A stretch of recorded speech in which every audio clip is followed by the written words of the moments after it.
Ladies and gentlemen, welcome to the Garage Gym Athlete Podcast. I'm your host, Jared Moon. The Garage Gym Athlete Podcast is a result of my desire to build better humans, unequivocal coaches, and autonomous athletes. I've spent the last several years obsessing over program design, nutrition, and every other way you can optimize human performance. This podcast distills the latest scientific research with what I've learned and blends it with the not-so-scientific field of mental toughness. We are here to build you into a dangerously effective athlete. If you enjoy this podcast, you can find out more about our training at garagegymathlete.com. And if you want to pursue more into the field of coaching and programming, head to endof3fitness.com. Thanks for listening.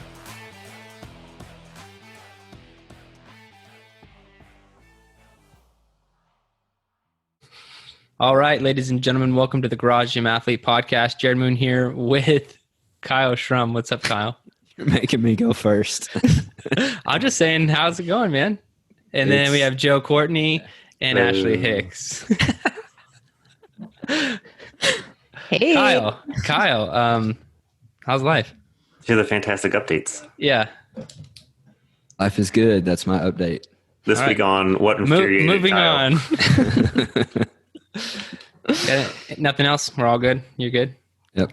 We're good. All right. He hates all of us is an update. Joe, how's life? I'm in Texas. I'm 1 hour away from Jared right now, but we don't like each other enough to actually get together. So We're trying to make it happen. yeah, you come over whenever you want. That's kind of my rule. Okay, cool. But if I'm not here, then don't come over then. Okay, I don't even know where your new house is anyway, so I'm not going to be able to find you. And all the heat that Jared was complaining about, I don't know where it is. Texas feels glorious right now.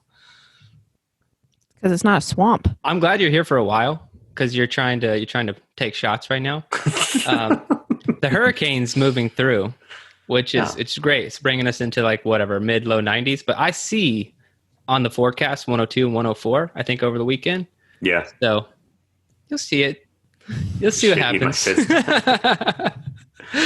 Yeah, real swampy. Well, welcome to Texas, one of the great states in the union. Yeah. Tennessee's up there, Kyle.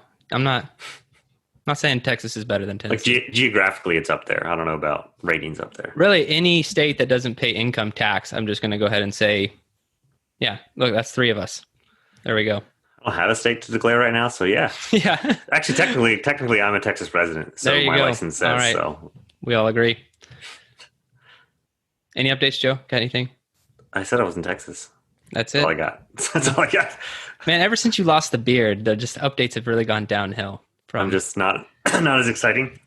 Chapstick I don't have and people yelling Forrest Gump at me.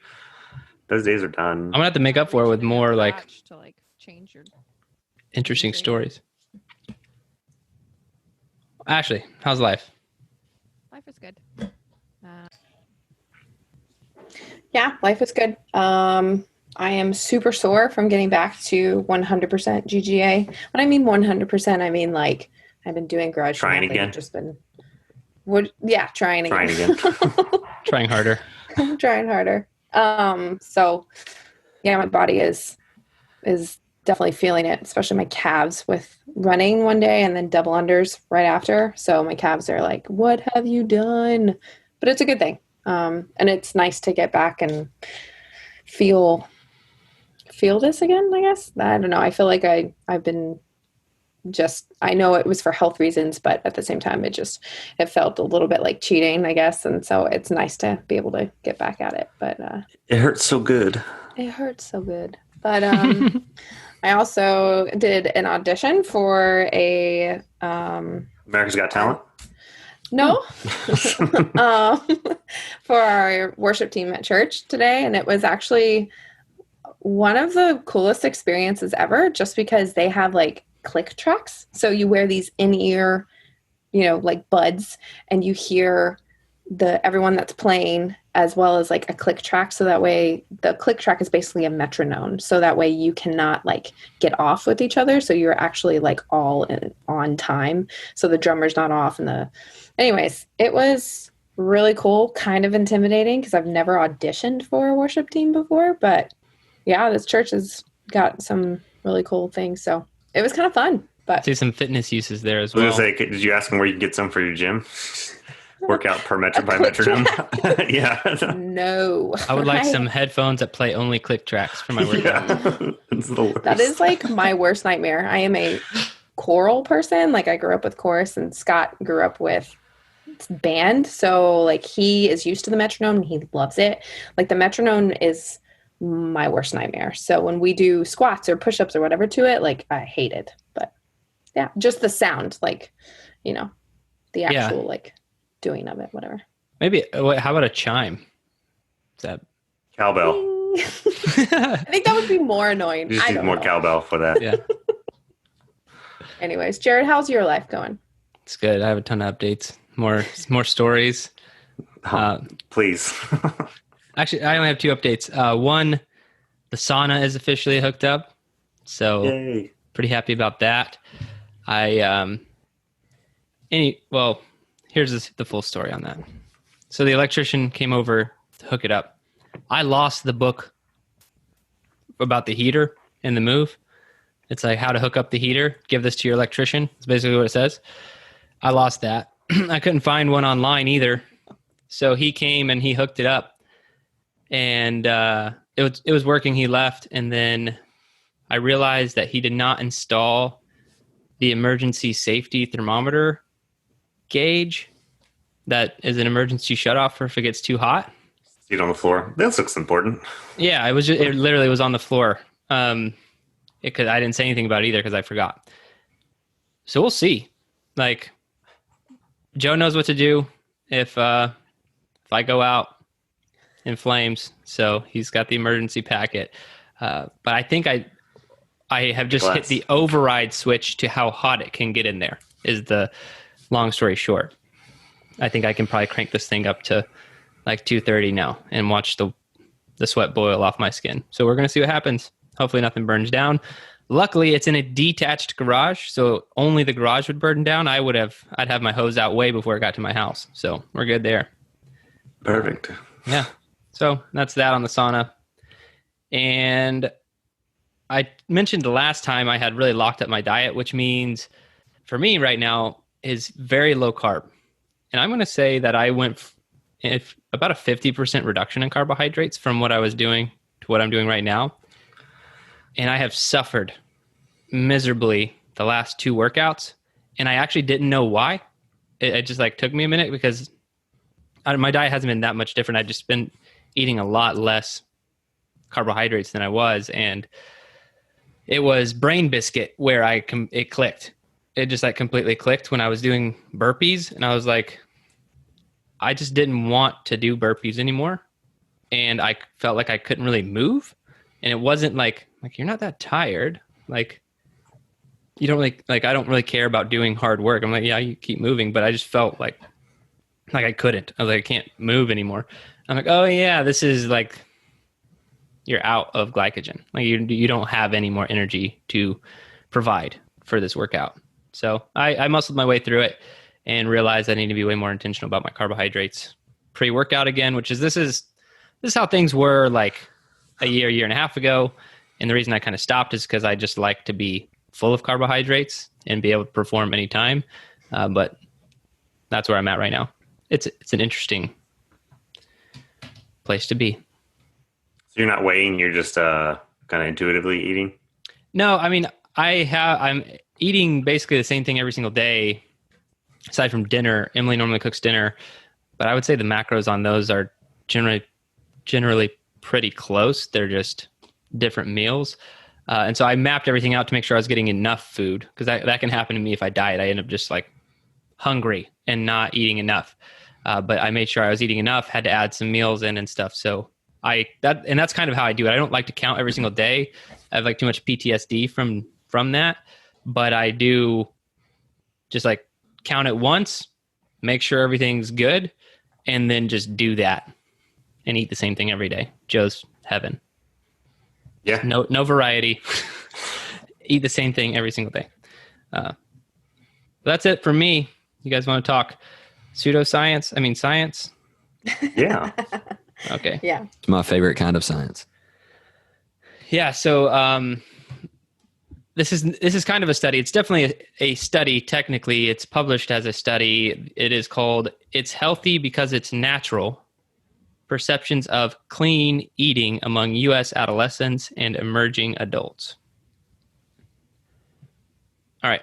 There was a large survey, 945 to 1,020 responses per question of 14 to 24-year-olds asked 5 questions about clean eating.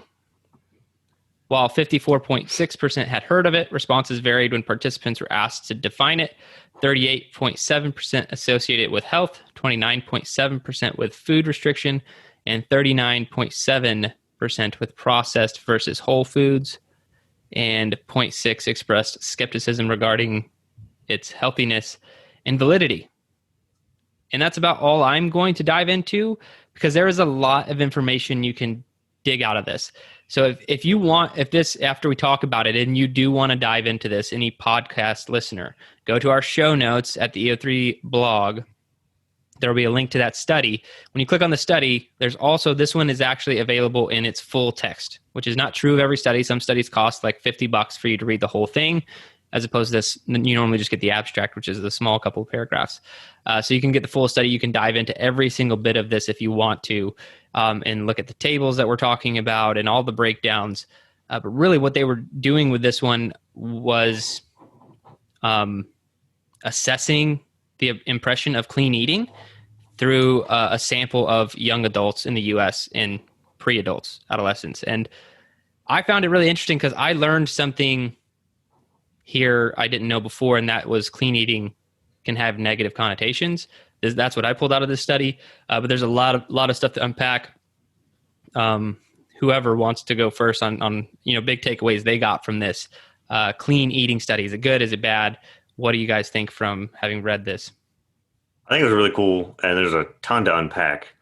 And especially, I mean, from us, it's almost like they did a study for us that we would ask our athletes, but they asked 1,200 people of what the perceptions of clean eating are. And they only asked what looks like 5 questions. And from those 5 questions, they broke down the responses and what they meant and how they were perceived. And it was pretty interesting. And the overall, like 75% or so, I don't know, were thinking that clean eating and stuff was healthy. But there were some other things that came off that at first I kind of laughed at because it was just like ridiculous. Let's see if I can find it. When they asked them, how would you define clean eating? They got some people that were skeptical about it, and somebody said that clean eating, or a common response was, clean eating is just any eating or food that is healthy sounding, but not actually healthy. And I kind of laughed at that, going like, oh, so clean eating is just like a conspiracy? Is that what this person's saying? But then I thought of, well, actually, this kind of is kind of tied more into the healthier community, that something is going to sound healthier than it is, but it's not actually. And this is like when the dirty keto and the dirty vegan stuff comes aboard, to where marketing is the real enemy, and that they've flashed certain things that sound healthy on the front, but on the back it is not at all. And I think that's when what some of the negative side effects about some of these people that try and clean eat, because people don't know where to go, don't know where to start, and marketing just makes things even worse.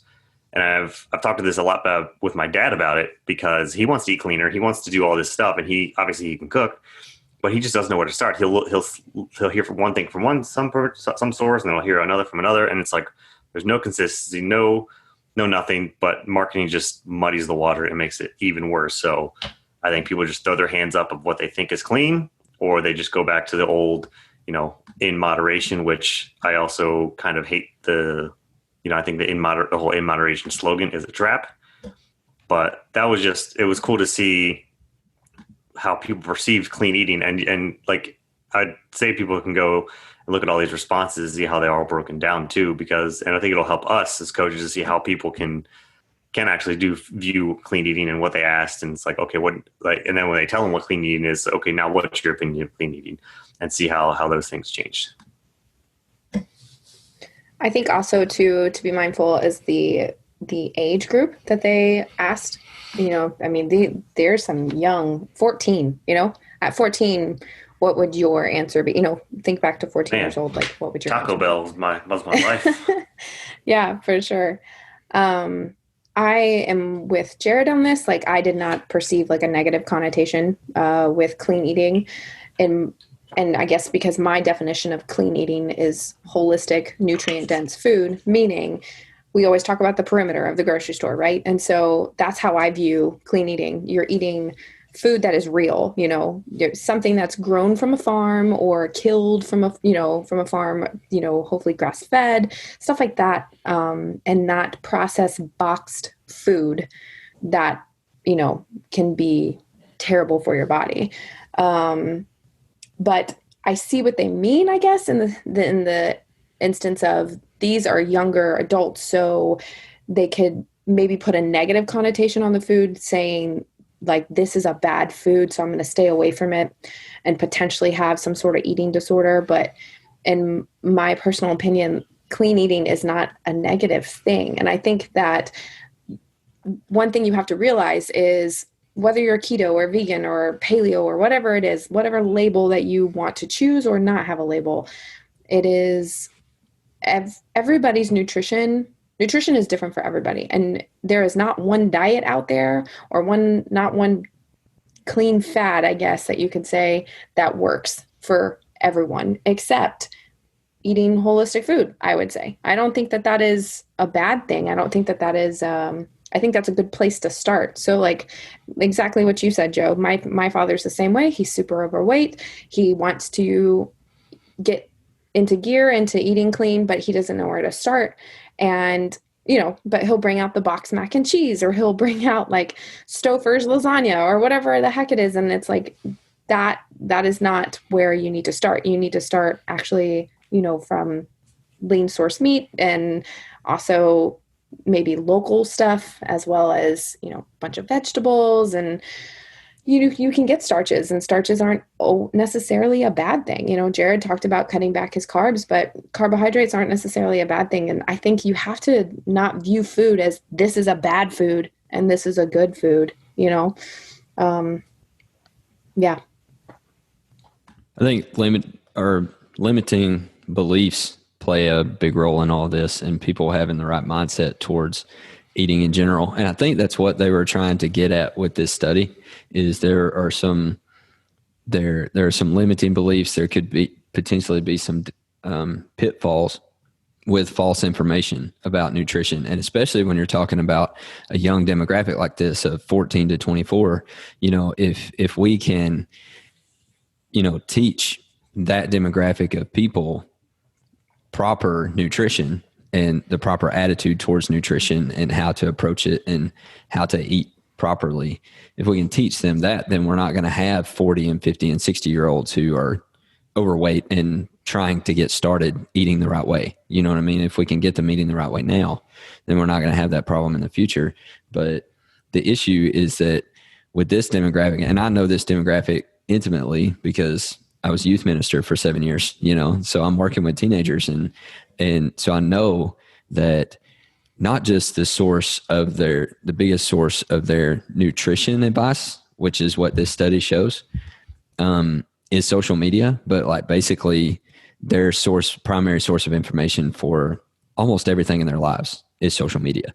And so, but that was kind of something that stuck out to me was in the study, it said, these results also suggest a need to promote social media literacy, which was identified as the top source of information for clean eating among our respondents. Indeed, social media is an important source of information about healthy eating.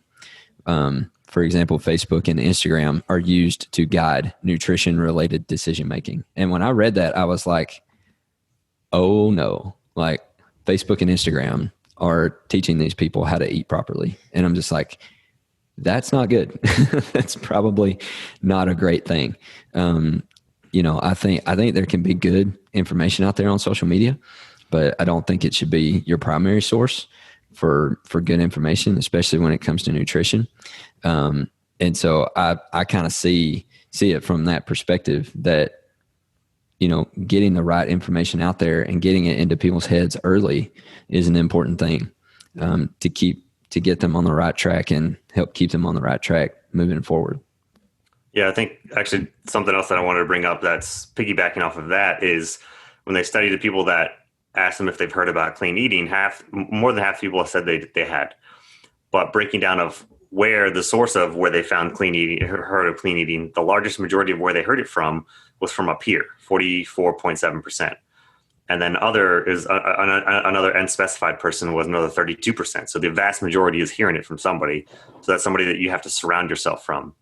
But a health professional was only 8%, and educators were only 1.7%. So under 10% people are hearing this from who you would think should be the people that know and educating people about it. But people have to hear about it from peers and second sources. And how I've learned most about nutrition is reading books, not anything I learned in school, anything like that. So it's just crazy to see. And it's something that we've always kind of known that, we've talked to doctors and stuff before, and you read about that how they don't get any nutrition talk in their medical school, but to see it actually broken down into the study of 1,200 people, that the vast majority of people are not hearing this from anybody like that, and it's more about peers, was pretty interesting.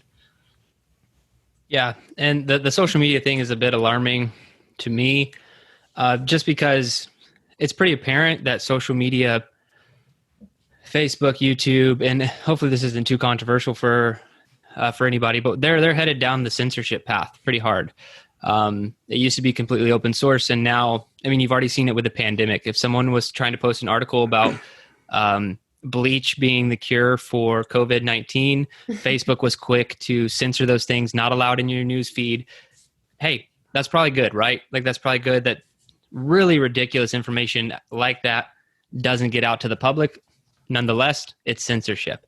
And that is an extreme case, because I think we can all agree not drinking bleach is a good thing.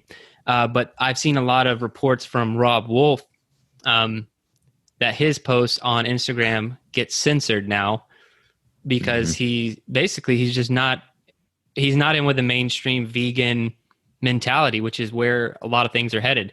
And so what Facebook and YouTube, Google, what they do is they try to look at some source. They don't try to make the decision. So they're like, hey, the World Health Organization says these are the best practices for COVID-19. So we're going to censor anything that doesn't agree with their best practices.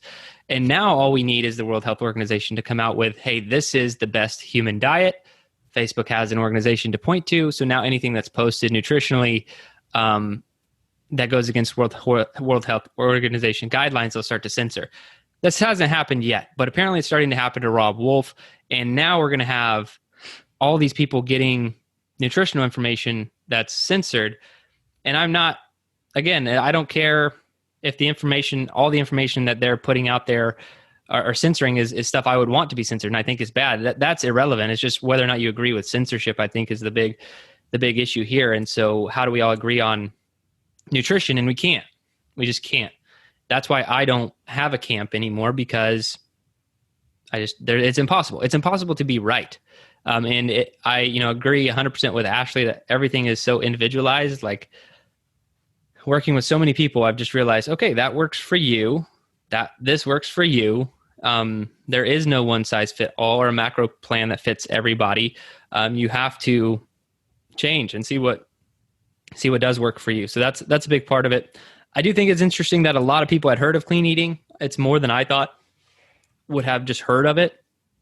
And a lot of people, I think it was close to 40%, actually knew what it was. That it was more whole foods based, more whole food, nutrient dense diet, right? And I think that's good. I thought that was some positive that was pulled out of it. Now, the negative side of this is, I think the only negative is fear. And this is what I wanted to bring every Garage Gym athlete's attention to. If you ever start to get fear around food, you're headed down the disorder path. Because I think it's fine to call this food good, this food bad, if you're okay with it.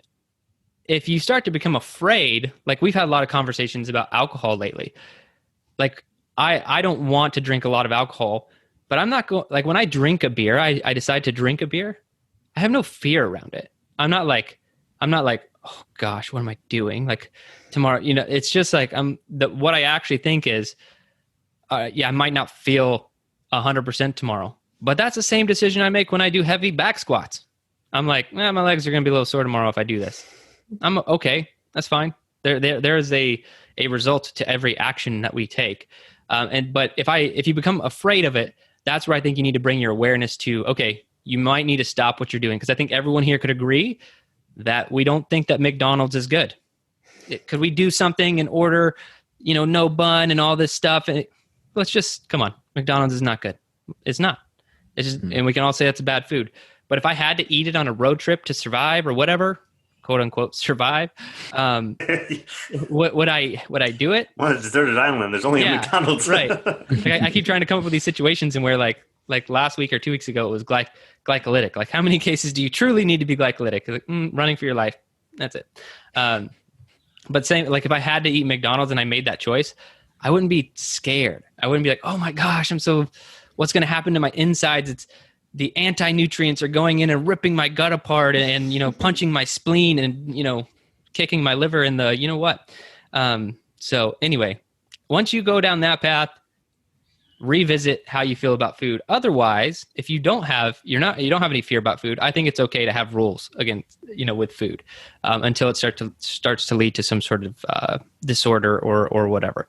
And that's kind of my take on this whole thing. Don't allow fear to enter your psyche when it comes to nutrition. If you ever head down that road, maybe you shouldn't be on any sort of plan. Just like, let go, do whatever feels good. And that's my honest, because it's way harder mentally to get out of that than it is anything else. So that's my take on all this. Oh yeah, I wanted to read the 5 questions now that we're at the end of talking about the study. But the 5 questions they asked were, have you previously heard about clean eating? If so, how did you hear about it? Question 2, how would you define clean eating? Question 3, clean eating usually means eating natural, whole foods and strictly avoiding processed foods. Knowing that, what is your opinion of clean eating?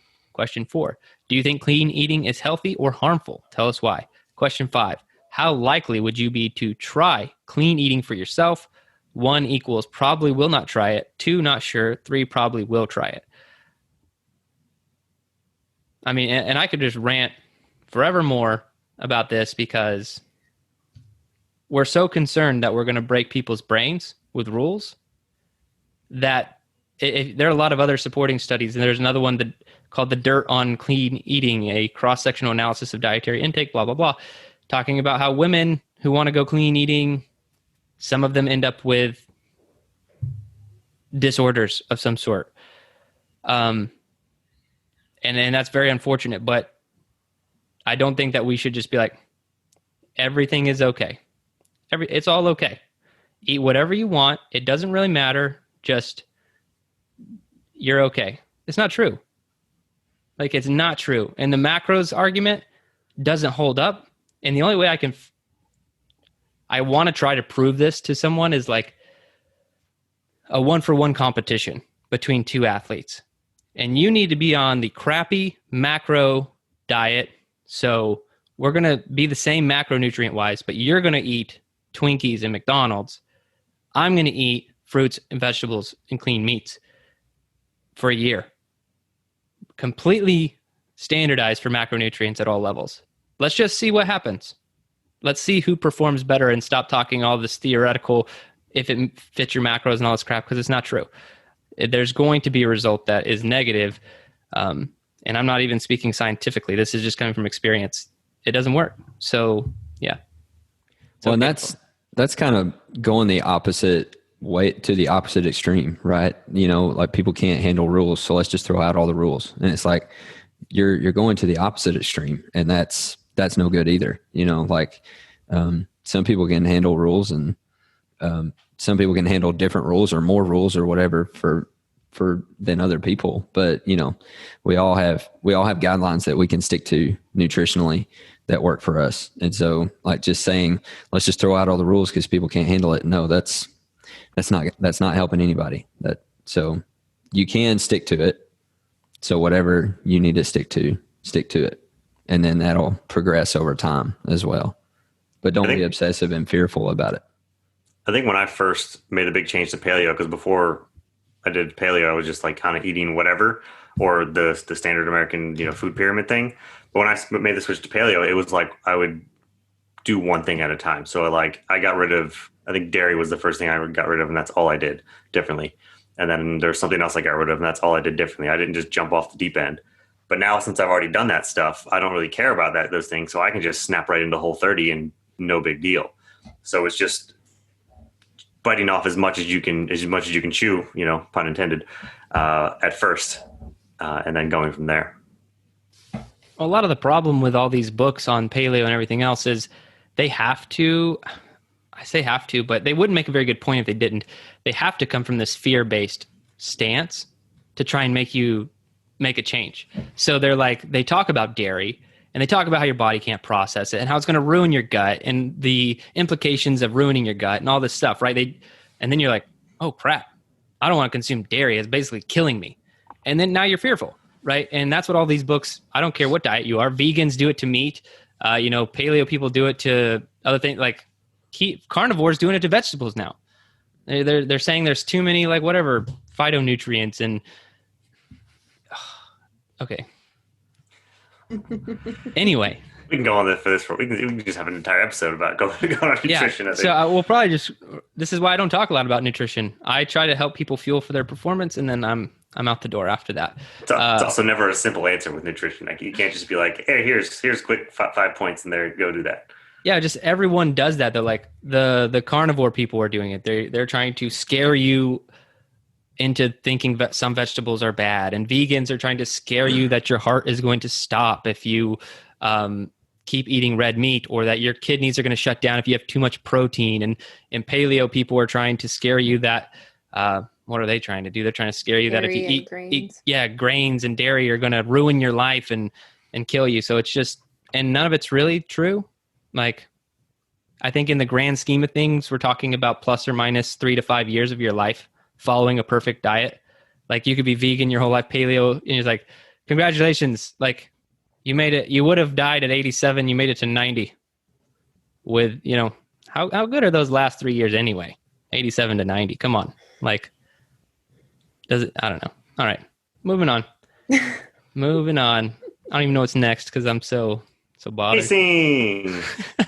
Yeah, we're talking about pacing because this has come up a lot. And I try and do my best when briefing it. Just pacing given distances and times and rep schemes. I'd like to, hear how all of you do it, because what happens a lot is if I say go hard on this effort, this isn't true of our more veteran athletes. I think it's more when someone gets into the program, but they hear hard and they're like, okay, as hard as I can go. But if it's a 5-minute effort, hard's going to look different, right? It's not your 100-meter sprint pace going out the gate and then just see what happens. So that's what I wanted to kind of talk about. I have a few strategies I wanted to share on ways I do it, especially training alone, how I pace myself and things that like personal metrics I look at to try and keep on pace and actually have something to go off on pacing. But I'd love to hear how you guys pace given different scenarios. I think for me, what I wrote down was based on the time given. So, what you were talking about, Jared, a 5-minute versus like a 30-second. If it's a 30-second and it's max effort 30-second, then I'm going as fast as I possibly can for 30 seconds. I'm going balls to the wall, like giving it all I can. Same thing for 10 seconds. You're giving it all you can. And even that looks potentially different too. Depends on where you fall off. For 30 seconds, I can hold on pretty long though. So that's not when I say pretty long, I can hold on for the 30 seconds. But for example, if I'm going max effort for a 5-minute, I try to do something that I can think of. Okay, so when I did let's say a time trial for a mile, I know that I can run a mile in 8 minutes and 30 seconds was my max right now. So in that case, I take that and I've got 5 minutes. So that's about halfway, right? Or maybe a little more. So then I take that and I'm like, okay, well, I can at least run or row or whatever it is, a half a mile. So if I'm going to go max effort for that, then I want to get past that half mile. That is how I kind of put it in my head and say, okay, this is where I try to have something that I can tangibly see, that I'm like, okay, this is what I did at this time. So that way I can shoot for that different time. Also, I don't know if this is a strategy per se, but it's when you're like, there's no way that I can continue this pace, whatnot, you could probably keep going a little bit more. So I try to make myself, Jared said it for many years, as uncomfortable as I can, especially for any max effort kind of pacing. No matter if it's 5, 10, 15 minutes, whatever it is. But that's kind of my way of pacing out. So I think of it sometimes with these is, there's time to speed up, because usually you started from a dead stop, time to speed up, hold that pace, and then go down. So shorter intervals, you don't really have time to speed up. You are speeding up right away. So anything under 90 seconds is usually like, okay, I'm just going to go on this one. And it also depends on how many intervals there are. Most times we're doing them, it's, a 1-to-1 work rest ratio. If it's that kind of thing, then find a good, it takes a while to find out what your sustainable pace is, and what, something where you're pushing, you're like, okay, this is kind of difficult, but I know I can do this again after I do my rest periods. If it's a longer rest period of, a 2-to-1, 3-to-1, then those short bursts are just, I don't even look at my watch. I don't care how fast I'm going. You're just going fast. As we get into the later intervals, 2, 3, 5 minutes, I usually start off a little bit slower in the first 10, 15 seconds or 20, 30 seconds. And I slowly build my pace to going what I feel is as fast as I kind of can. And then I see what that pace is, and I try and hold that until the end. So I'm not starting off balls to the wall because I don't want to crash as I go. I want to build up to that pace, see what feels good and difficult, not too difficult, but what feels challenging, and then hold that for the remainder of the time, because I know I have a rest period coming. And same thing happens for kind of as you draw it out longer, your speed up period is drawn out a bit longer. So I won't start off super fast. I won't try to, but I'll try and hold that for a long time, because then I also think about, I might leave some in the tank, but the last, 10% of the workout, 10% of the run, 20% of the run, I know, okay, if I still have some in the tank, I can go up from here. I would always rather go up at the end than hitting a wall and going, holy crap, I just dug myself into a hole. I'm not going anywhere right now. I just completely too hot out the gate. So that's how I have approached a lot of mine. And sometimes at first, my first intervals are usually always the slower ones. The last 2 weeks, we've done 60 and 90-minute intervals, and my first 2 have been the slowest, but then I find that groove, and they got faster for a while, and only like the last 1 or 2 might go down a little bit, or it's just like second to last is down a little bit, and the last one's just fast. So just finding that groove and making sure to not burn out too quick. I'm always also mindful of what else I have to do in that training session. So, when the intervals come up, whether they're 30 seconds, I mean, you go hard for 30 seconds. That's just it. Doesn't matter what else is coming. But especially if you have longer intervals, what else do you have to do after those are over? Make sure that you're not gassing yourself where, you finish these intervals, but you still got another block of training to go, and you got nothing left to do that final block, because you still want to get that in as well. But I also am mindful of, I will go back and find because typically we've done this, and especially I've been around long enough that I've done pretty much most of it before. And so I go back to, okay, we did this, about 3 weeks ago. So what were my splits on it 3 weeks ago? And I write those down on the board too. So I'm writing down my workout on the board for this time, but I will go back and write down my previous splits the last time I did this. And so that's what I'm looking for. It's like, I need to be better than that. And so, because obviously, hopefully you're progressing and you're getting better, each time you do this. And so I go back and find my intervals, my splits from the last time I did it. And so that's my benchmark. It's like, okay, this is where I need to be. And I need to at least be here, but be better if I can be, and shooting to be better, but at least be here so that I'm not regressing.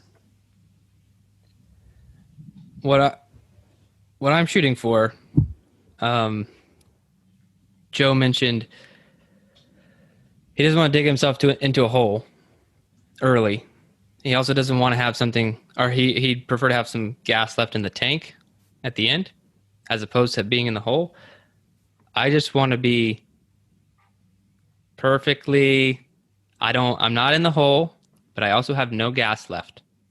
Like that's how I'm trying to pace it. And I can't do this on every workout, but like Murph, I figured it out. Like Murph, I've definitely gone way too hard and paid for it, and like just can barely, handle that last mile. But then it got to the point where I could finish Murph, and there was no like, oh yeah, sprint the last 100 meters, try hard at the end. There's nothing left. I can hold the pace for that mile that I wanted to hold, whatever that, if that's 6:30, like I can hold that pace. I cannot go any faster. I could go slower, but I just definitely can't go any faster than this. If I were to sprint, I would just die. And so that's where I'm trying to get most of my pacing. It's really hard to do. It takes like repeating things over and over again. So go to Ashley's point, like if you can compare when you're doing monostructural, like time-based, 3 minutes, 2 minutes, like if you can compare it to like, okay, I know I can run this fast in a mile, this is half of that time. Maybe I should shoot for this amount of meters, or maybe it's the other way around.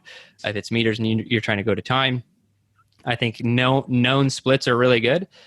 So I think that's one thing that I'm trying to do, is just find out what's the max sustainable. And how I do that is really heart rate, a lot of heart rate based stuff. I'm just looking at my heart rate constantly through a workout.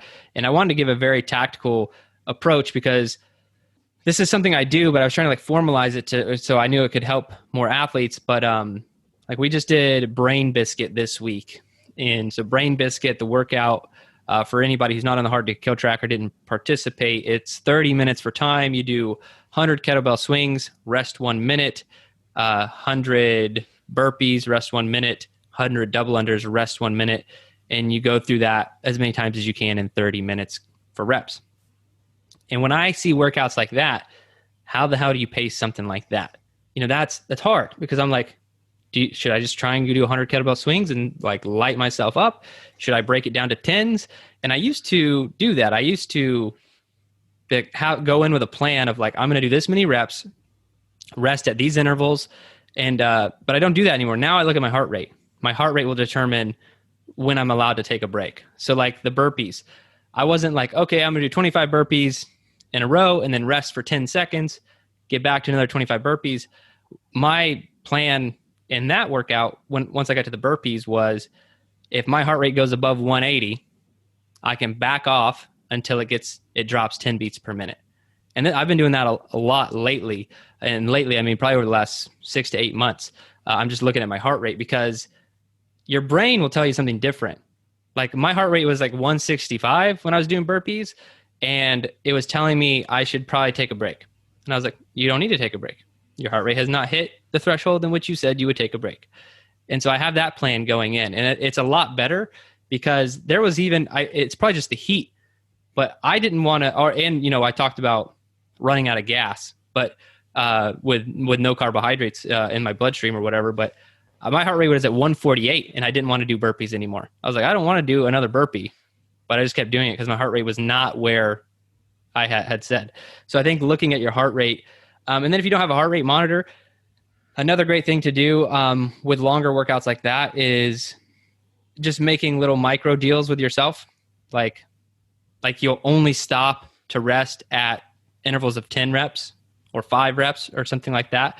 Don't just like if you got to 77 reps out of 100, don't do 3 more and stop at 80. Be like, okay, if you got to 75, take a break and then don't stop again until 85. Kind of have those kind of like principles or like guiding lights in your training of like rules that you hold yourself to. Having just came off the clean eating, I know rules can cause fear and anxiety, but they can also be good. So set some rules for yourself on these, like, hey, I always do 10 reps. If I start, I have to do 10 reps on something like this, where you can look at your heart rate, because the heart rate for me is like a true determining factor. Like my goal is not to try and see how much power I can put out at my heart rate at 191. Like I'm not trying to do that. So if I get to like 180, 185, I know I'm legitimately operating near max effort, and I will also feel it. So I'll be like, okay, I'm gonna chill out here. So those are some approaches I have in like workouts that aren't as work to rest ratio balanced. Fuel is also a good thing. You kind of kind of scraped it real quick. But it's something that I found out in the past of the longer ones, especially Murph. I talked to you guys about it. Is that sometimes halfway through, or when I have like 5 rounds left on the calisthenics and Murph, I just plummet. I start to get nauseous because I think I just completely run out of fuel. So getting fuel dial in, which I think I need to do, and if you also need to do it, check out the fuels course. Yeah, there we go. Yep, there it is. But fuel can also make a difference in how you pace, because if you're coming out fast, then you might just burn out quick, or and not have enough left because you just ran out. Yeah, like I'm gonna have to get real intentional about carbohydrate consumption pre-workout. Which means I'll probably go back to UCAN. I don't know. I used to take that supplement as a carbohydrate supplement. I think it's funny to supplement carbohydrates, but they're just so easy to get. Maybe I'll go on the banana train. It's like this is like the best things to just throw in. But I'm scared of carbohydrates. They make me anxious. Yeah, you should be. Okay. They're not bad. Ashley, what's the workout this week? Heavy load, short distance. So for max meters, you will carry 2 kettlebells in the front rack position for as long as you possibly can. When you reach your max distance, then you're going to set them down and you get 2 minutes of rest. And then you get to repeat this for 20 times. And then it is for max meters total. So for the entire 20 rounds that you have. If you don't have 2 kettlebells of like the same weight that you want to hold, you can do 2 dumbbells, and you can also use a barbell in the front rack position as well. And just to note, I absolutely loved her phrasing. She said, you get to repeat this. She didn't say you have to repeat this. That's a very optimistic. You are cordially invited to repeat this. It's like you have it's like you have a privilege and opportunity to push yourself here. I actually really liked the phrasing of that. That's the make yourself Saturday mindset. We're going to change all of our workouts to you get to do this. I'm going to start all my athlete briefs with that. And finish with your welcome. Here's the workout you get to do today. Consider yourself lucky. All right, tips on this one. Just brainwashed us all. That's all. So I'm not going to say pace this one. Each carry should be pretty hard, but I'm going to say the grip is the important thing. And I'm talking about how you hold it, because especially if you're doing kettlebells, if you've ever carried kettlebells in the front rack, it's very uncomfortable and painful and awful.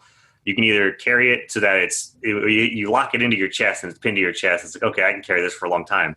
And then you try and breathe after about 15 seconds and you just can't breathe completely. So then you move it outward. It's like, oh, cool, I can breathe again, but now my arms are going to fall off. So be prepared to either switch them in between your sets, back and forth, whether it's, I'll do this first walk on my chest, then this next walk on the outside, or like during you start off on the chest and be like, okay, now I need to take a breath. I'm going to move it out, but have some sort of plan. But either way, make sure you're also keeping form with this. Don't lean back. Don't arch back, because you're just going to hurt yourself. So you're supposed to reach a breaking point to carry, and that's kind of the point, max distance carry, not let's cheat this and get a little bit farther. That if that's your point, and set it down. My only tip is brace your abdominals intentionally. Like you could even wear a belt if you really wanted to, if you're fearful. It's not something I would fault anybody for. It's just fearful is just a big word of the day. Gonna trigger us. Yeah. So if you're afraid that your spine might come out of alignment, or you would not brace your abdominals properly, wear a belt. But otherwise, do try and do those things. And it's going to require more effort to try and keep your abs tighter. You don't have to flex them the whole time. Just keep them engaged, I guess, is the easiest way I can explain it. You don't want to just let it, whatever happens. When anything's in the front rack. That's a good rule of thumb for anything in the front rack. So do brace yourself for the carries with kettlebells in the front rack, because it'll keep you safer. But other than that, I think the fact that Joe didn't say pace it, I don't have anything else to add. I say this one's going to be a lot of mindset too. I kind of think of the Iron Mile with this one too. It's kind of the Iron Mile in a front rack But just go to that dark place and understand you're going to be hurting. It's kind of like what Jared said earlier. Okay, if I do this, I'm going to hurt. Like, I'm going to hurt today. I'll probably hurt some tomorrow. Like, just accept that. And that's just going to happen. But get out there and do it. Also, you can go further than you think. Like, your brain's going to be telling you, hey, you need to stop. And then you need to say, no, I can go further and go further. You go back to one of your self-imposed rules of 10 steps or whatever. Exactly. Yeah. Rules are good. Actually, what tunes? What is the official playlist? Heavy load. Yeah. For heavy load, it would be my rock jams. So this Yeah. would probably be, lots of Something heavy. Rage Against the Machine, like we did last time, or Metallica for you, Kyle. Yeah, The heavier the weight, the heavier the tunes, man. That's That's right. a good That's rule it. to live by. That's it. The good. What you would probably listen to NF or some sort of rap? Yeah, Jared. Metronome. Oh my god. Oh my gosh. Yeah, he's gonna get those church headphones. That's my That's awful. So No. that way you can like pace the walk that you're doing with Yeah, this. right. or- Each step. yeah. Each step is that would keep me pacing it out very well. If somebody Yeah, does that, I would probably do rap music of some sort. NF is good. Eminem occasionally, something like that. Mhm. I can't listen to heavy metal. I know you said that. It's your loss. It's okay. I've tried. I thought that I was supposed to. It was like a culture thing. People who lift heavy, like they listen to heavy metal. And I'm like, I tried it. I'm like, okay, I'm gonna do heavy deadlifts, I'm gonna do heavy metal. And I just felt like my brain was being scrambled. And so I feel the same way with like jazz. Jazz and heavy metal. I listen to Basic- jazz to read. Basically the same. What? Doody bop bop doop scat. No, I just don't. I can't. don't listen to jazz for anything. It's like It's a cat, just- cafe Kyle. music. No, that's just I can't focus. That It's is too a distracting. conversation for another time. I would say though, like as far as metal goes, like there's like an upper limit for me on the metal. Like there's Yeah, okay, that's there's too much. like yeah, Too much it's like metal. it's like okay, this is not me. Like I'm not going into like you're just growling and talking about Satan and stuff. Like no, that's not my thing. That's when I see these people, and when I say people, I mean regular garage gym athletes, generally not people who follow our programming, who are doing like smelling salts before they Oh my do a God. heavy deadlift for Instagram. It's literally only for Instagram. Mhm. And they're getting the salts going. I'm like, now, if I have offended someone, you're supposed to save these things for when it really matters. Like, Mm. like a competition, maybe, Mhm. or fit week, if you were going to use smelling salts, but not Tuesday. That's not when you do these things. So It can also easily be edited out in the video, but that's not important. Joe. Semantics. Yeah, and Thanks for that, Joe. Yeah, you're welcome.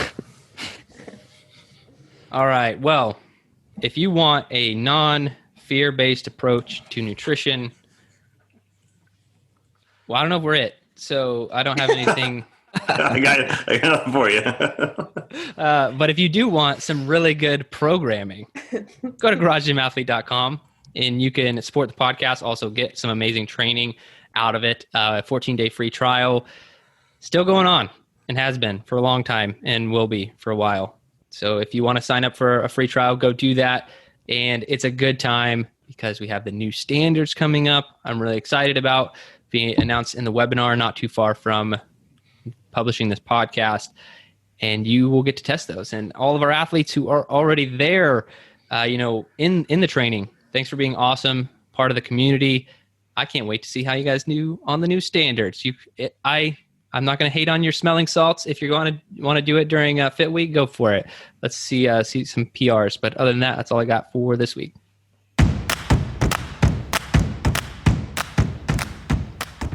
I hope you enjoyed today's Ask Me Anything episode. So one more time, if you want to submit a question, topic, or idea, you can do so at garagegymathlete.com/AMA. And hey, while you're there, if you haven't already, sign up for Garage Gym Athlete membership. We are the best community and programming on the internet. I dare you to try and prove me wrong.